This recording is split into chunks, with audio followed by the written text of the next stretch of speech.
প্রিয় শিক্ষার্থীবৃন্দ, আশা করছি ভালো আছো। আজকে তোমাদের জন্য রয়েছে দীর্ঘকালীন ভোগ অপেক্ষকের বৈশিষ্ট্য। আমি গত ক্লাসে স্বল্পকালীন ভোগ অপেক্ষকের বৈশিষ্ট্য নিয়ে বিস্তারিত আলোচনা করেছি। তোমরা যদি আমার ওই টিউটোরিয়ালটি না দেখে থাকো তাহলে আমার চ্যানেলের আই বাটনে ক্লিক করে তোমরা ওই ভিডিওটা দেখে নেবা।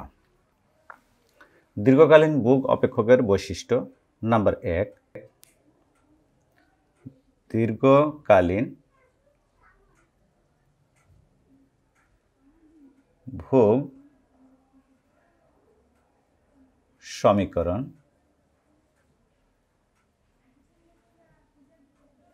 C is equal by। এখানে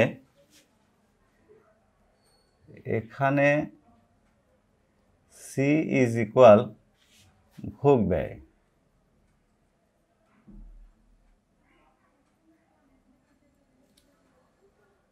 B is equal প্রান্তিক ভোগ প্রবণতা, প্রান্তিক ভোগ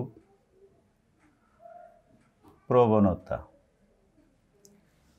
Y is equal হচ্ছে I।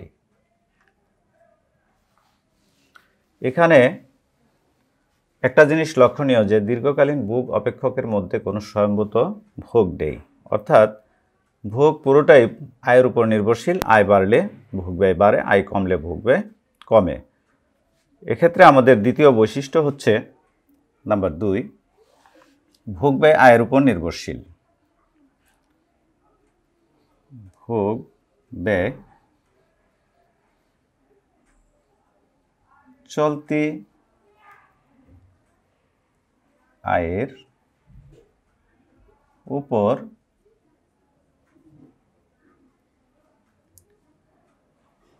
নির্ভরশীল, অর্থাৎ চলতি আয় বাড়লে ভোগ ব্যয় বাড়ে এবং চলতি আয় কমলে ভোগ ব্যয় কমে। বিষয়টি আমি তোমাদেরকে একটি চিত্রের সাহায্যে দেখিয়ে দিচ্ছি। মনে করো এটি হচ্ছে C ভোগ ব্যয় অক্ষ, এটি হচ্ছে Y আয় অক্ষ, এটি হচ্ছে 45 ডিগ্রি রেখা এবং এটি হচ্ছে আমাদের C is equal by অর্থাৎ দীর্ঘকালীন ভোগ ব্যয় রেখা। এখানে লক্ষ্য করো এই C is equal by রেখাটা 45 ডিগ্রি রেখার নিচে অবস্থান করেছে। এটার কারণ কি? লক্ষ্য করো এখানে আমাদের B হচ্ছে প্রান্তিক ভোগ প্রবণতা, অর্থাৎ এই B এর মান শূন্যের চেয়ে বড়, একের চেয়ে ছোট। পাশে আমি দেখিয়ে দিচ্ছি,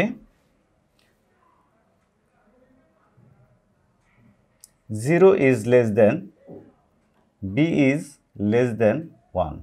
এর অর্থ হচ্ছে 0 চেয়ে B এর মান বেশি, তার মানে হচ্ছে এই ভোগ ব্যয় রেখাটি বাম থেকে ডান দিকে ঊর্ধ্বগামী হবে, তার মানে এর ঢাল হচ্ছে ধনাত্মক। আবার ভোগ ব্যয় দীর্ঘকালীন ভোগ ব্যয় রেখার ঢাল একের চেয়ে কম, সুতরাং এটি 45 ডিগ্রি রেখার নিচে অবস্থান করবে। আর আবার কথা ছিল যে ভোগ ব্যয় চলতি আয়ের উপর নির্ভরশীল, বিষয়টি আমি একটু তোমাদেরকে বুঝিয়ে দিচ্ছি। এখানে মনে করো চলতি আয় Y1, এখানে হচ্ছে C1। এখানে আমি আরেকটা স্তর নিয়েছি, লক্ষ্য করো এখানে Y2 আর এখানে হচ্ছে C2। আয় যখন আমাদের শূন্য ছিল তখন কিন্তু আমার ভোগ ব্যয় শূন্য। আয় যখন বৃদ্ধি পেয়ে Y1 হলো তখন লক্ষ্য করো আমার কিন্তু ভোগ ব্যয় হচ্ছে এইটুকু, অর্থাৎ শূন্যের বেশি। মনে করো এটি C1 প্রাইম, অর্থাৎ আয় বেড়েছে, আমার ভোগ ব্যয়ও বেড়েছে। যখন আয় শূন্য ছিল তখন আমার ভোগ ব্যয় এখানে ছিল। আয় যখন আরেকটু বাড়লো, অর্থাৎ Y2 স্তরে নির্ধারিত হলো, তখন মনে করো আমার ভোগ ব্যয় হচ্ছে C2 প্রাইম, অর্থাৎ আয় বাড়ে ভোগ ব্যয় বাড়ে, আয় কমে ভোগ ব্যয় কমে। আবার আয় যদি শূন্য হয় ভোগ ব্যয় শূন্য। যেহেতু এখানে স্বয়ংভূত ভোগ নেই, তাহলে আমরা দেখতে পাচ্ছি যে ভোগ ব্যয় চলতি আয়ের উপর নির্ভরশীল, অর্থাৎ আয় বাড়লে ভোগ ব্যয় বাড়ে, আবার আয় কমলে ভোগ ব্যয় কমে। তবে এখানে B প্রান্তিক ভোগ প্রবণতা একের চেয়ে কম হয়, আমরা বলতে পারি যে আয় যে হারে বাড়ে ভোগ ব্যয় সে হারে বাড়ে না, তার চাইতে কম হারে বাড়ে। বিষয়টিকে যদি আমি গাণিতিকভাবে দেখাতে চাই, মনে করো আমাদের দেওয়া আছে C is equal by। এখানে আমি যদি y এর মান শূন্য ধরি, অর্থাৎ আয় শূন্য হয়, তাহলে আমাদের বুক ব্যয় কত হবে? 0 হবে। অর্থাৎ 0 দিয়ে b কে গুণ করলে আমাদের 0, i 0 হলে বুক ব্যয়ও 0। আশা করছি বুঝতে পেরেছ। নাম্বার 3 নম্বর বৈশিষ্ট্য হচ্ছে প্রান্তিক ভোগ প্রবণতা স্থির।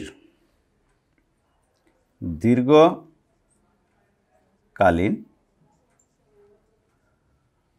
ভোগ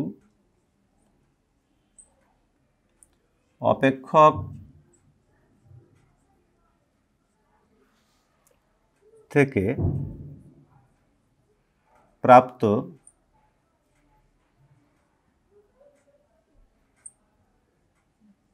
প্রান্তিক ভোগ প্রবণতা এমপিসি স্থির। বিষয়টি আমি প্রথমে গাণিতিক এবং চিত্রের মাধ্যমে দেখাবো। লক্ষ্য করো, আমাদের দীর্ঘকালীন বুক সমীকরণটি হচ্ছে বিওয়াই। এখান থেকে আমরা, সুতরাং MPC is equal DC by DY is equal DY of C এর মান হচ্ছে আমাদের এখানে বিওয়াই। এটাকে যদি আমরা অন্তর্কলন করি তাহলে আমরা পাবো বি। তার মানে এমপিসি আমরা পাইলাম বি। আমরা বলেছি যে এখানে এমপিসি স্থির। এটা কিভাবে প্রমাণ করব? যদি আমরা এটাকে আবার অন্তর্কলন করি তাহলে এর মান যদি 0 আসে তাহলে আমরা বুঝব যে এর প্রান্তিক ভোগ প্রবণতা স্থির থাকে। সুতরাং এমপিসি এর পরিবর্তন ইজ ইকুয়াল ডিডিওয়াই অফ এমপিসি সমান আমরা লিখতে পারি ডিডিওয়াই অফ এমপিসি সমান আমাদের কত? বি। আমরা যদি ওয়াই দিয়ে বিকে অন্তর্কলন করি তাহলে 0 পাবো। এমপিসি এর পরিবর্তন 0, এর অর্থ হচ্ছে এমপিসি স্থির থাকে। বিষয়টিকে আমি তোমাদেরকে চিত্রের সাহায্যে বুঝিয়ে দেওয়ার চেষ্টা করছি। লক্ষ্য করো, এখানে এটা হচ্ছে অরিজিন সি, এটা হচ্ছে আমাদের ওয়াই, 45 ডিগ্রি রেখা। এটা হচ্ছে আমাদের C is equal B Y রেখা। আমরা মনে করো এখানে C1 Y1, এখানে C2 Y2, আমরা দুটি আয়স্তর নিয়েছি। যদি আমরা এখান থেকে এমপিসি বের করি, লক্ষ্য করো, আমরা যদি Y1 আয়স্তরে এমপিসি বের করি তাহলে আমাদের কি হচ্ছে? অর্থাৎ এমপিসি1 ইজ ইকুয়াল, লক্ষ্য করো, আমাদের এমপিসি বের করে নিয়ম হচ্ছে ডেল ওয়াই বাই, আমাদের এমপিসি বের করার সূত্র হচ্ছে del C by del Y, অর্থাৎ ভোগের পরিবর্তন এবং আয়ের পরিবর্তন এই দুয়ের অনুপাত। এখানে এটুকু হচ্ছে ভোগের পরিবর্তন, এটুকু হচ্ছে আমাদের আয়ের পরিবর্তন। তো অর্থাৎ এটুকু হচ্ছে ডেল ওয়াই, এটুকু হচ্ছে আমাদের ডেল সি। সুতরাং এই ক্ষেত্রে আমাদের এমপিসি কি হবে? এমপিসি হচ্ছে আমাদের del C by del Y is equal লম্ব বাই ভূমি, অর্থাৎ এটুকু বাই এটুকু, অর্থাৎ C1 বাই, অর্থাৎ C1 Y1 বাই ও Y1। এটা হচ্ছে আমাদের এমপিসি 1। তারপরে লক্ষ্য করো এমপিসি 2 ইজ ইকুয়াল, আমরা যদি Y2 আয়স্তরে এমপিসি বের করি তাহলে আমাদের কি হচ্ছে? এইটুকু হচ্ছে আমাদের ডেল সি, আর এখান থেকে এটুকু হচ্ছে আমাদের ডেল ওয়াই। সুতরাং এখানে এমপিসি 2 হবে আমাদের কত? ডেল সি হচ্ছে C2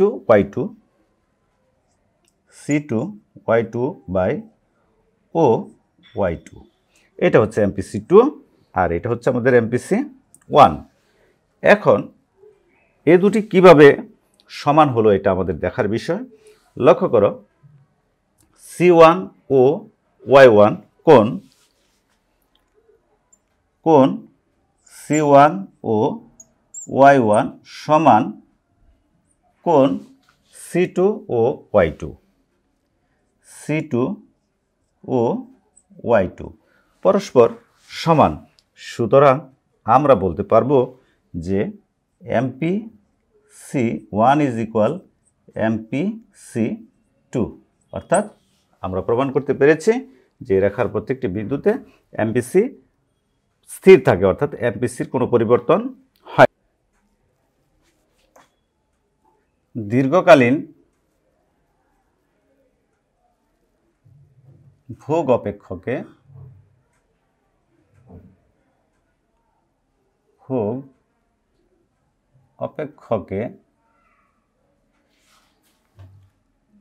গড় ভোগ প্রবণতা APC স্থির থাকে। তো দীর্ঘকালীন ভোগ অপেক্ষক C ইজ ইকুয়াল BY। সুতরাং APC ইজ ইকুয়াল, APC বের করার সূত্র আমরা জানি যে C/Y। এখানে C হচ্ছে BY আর Y নিচে আমাদের আছে, Y দিয়ে Y-কে যদি আমরা ভাগ করি তাহলে B, তাহলে APC আমরা পেয়েছি B। এখন আমাদের বের করতে হবে যে APC স্থির থাকে। APC এর পরিবর্তন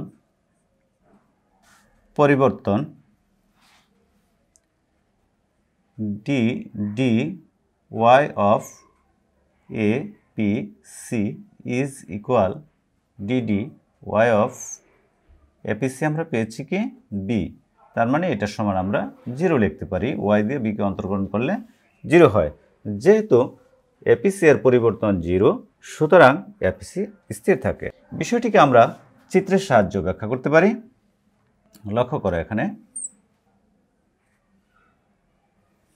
এটি হচ্ছে আমাদের 45 ডিগ্রি রেখা, এটি হচ্ছে আমাদের C ইজ ইকুয়াল BY রেখা, এটি হচ্ছে আমাদের YC, Y1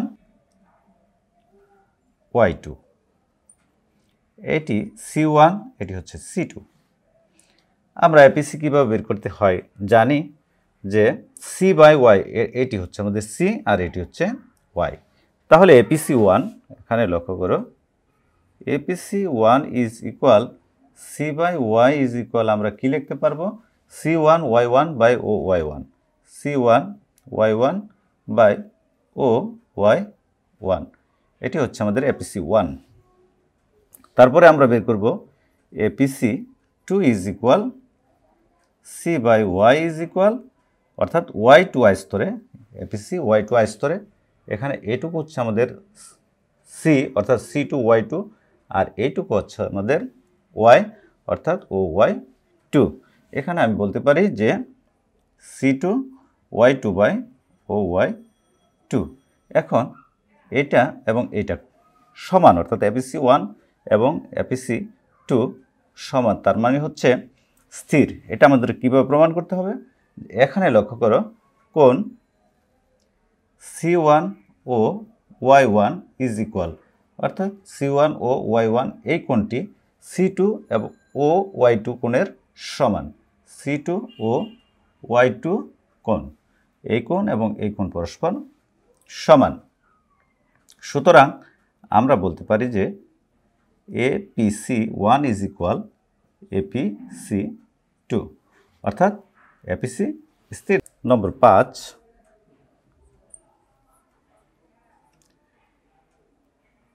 দীর্ঘকালীন ভোগ অপেক্ষকে APC ইজ ইকুয়াল MPC। দীর্ঘকালীন ভোগ অপেক্ষক C ইজ ইকুয়াল BY। এখান থেকে যদি আমরা APC বের করি, লক্ষ্য করো, APC ইজ ইকুয়াল, আমরা জানি C/Y ইজ ইকুয়াল, আমি আগেও এটা বের করেছি, C হচ্ছে BY, নিচে হচ্ছে Y ইজ ইকুয়াল হচ্ছে কি B, এটা হচ্ছে APC। আবার আমরা যদি এখান থেকে এমপিসি বের করি তাহলে লক্ষ্য করো ডিডি ওয়াই অফ সি, তার মানে হচ্ছে D D Y of C এর মান হচ্ছে বি ওয়াই। আর এই বি ওয়াইকে যদি আমি ওয়াই দিয়ে অন্তর্কলন করি তাহলে হচ্ছে বি, তার মানে হচ্ছে এপিসি এবং এমপিসি পরস্পর সমান। আমরা গাণিতিকভাবে এখান থেকে বলতে পারি যে সুতরাং এপিসি ইজ ইকুয়াল এমপিসি। এটাকে আমরা গাণিতিকভাবে প্রমাণ করেছি। এই বিষয়টিকে আমরা এখন চিত্রের সাহায্যে প্রমাণ করব। লক্ষ্য করো, এটা হচ্ছে আমাদের ওয়াই 0 সি 45 ডিগ্রি রেখা, আর এটি হচ্ছে আমাদের C is equal B Y রেখা। আমরা একটা এখানে আয়স্তর নিয়ে নিলাম y1, এটা ধরো c1। তাহলে এ y1 আয়স্তরে আমাদের এপিসি কত? এপিসি ইজ ইকুয়াল এপিসি আমরা কিভাবে পাই? C by Y is equal, এখানে লক্ষ্য করো এটুকু হচ্ছে আমাদের সি আর এটুকু হচ্ছে ওয়াই, তার মানে c1 y1 বাই ও y1, এটা হচ্ছে আমাদের এপিসি। ঠিক এখান থেকে যদি আমি এমপিসি বের করতে চাই, এমপিসি ইজ ইকুয়াল আমরা কিভাবে পাই? যে আয়ের পরিবর্তন এবং ভোগের পরিবর্তন এই দুইয়ের অনুপাত। এখানে আয়ের পরিবর্তন বলতে আমরা একটুকু ডেল ওয়াই আর এটুকুকে বুঝি ডেল সি, তার মানে এমপিসি সমান আমরা পেয়ে যাই del C by del Y is equal c1 y1 by ও y1, অর্থাৎ c1 y1 বাই ও y1। এখানে দেখো c1 y1 বাই ও y1, অর্থাৎ এপিসি এমপিসি পরস্পর সমান। সুতরাং এখান থেকে আমরা বলতে পারি যে এপিসি ইজ ইকুয়াল এমপিসি। 7 দীর্ঘকালীন ভোগ অপেক্ষক থেকে প্রাপ্ত স্থিতিস্থাপকতা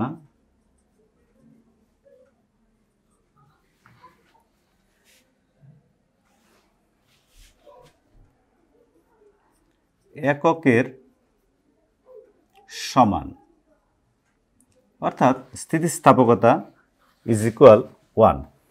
তাহলে C is equal B Y, জানা আছে স্থিতিস্থাপকতার সূত্র, জানা আছে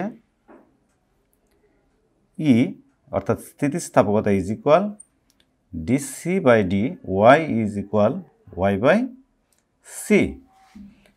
এখানে আমরা বের করে নিতে পারি যে এখানে স্থিতিস্থাপকতা বের করতে আমাদের লাগবে ডিসি বাই ডিওয়াই। তাহলে DC by DY is equal আমরা বের করতে পারি ডিডি ওয়াই অফ সি এর সমান হচ্ছে বি ওয়াই, তার মানে এর সমান হচ্ছে কি বি, আর ওয়াই সমান আমাদের ওয়াই এবং সি এর সমান দেওয়া আছে। সুতরাং আমরা স্থিতিস্থাপকতাটা বের করতে পারবো। এর সমান আমরা পেয়েছি কি বি ইন্টু ওয়াই, আর সি এর সমান আমাদের হচ্ছে কি বি ওয়াই।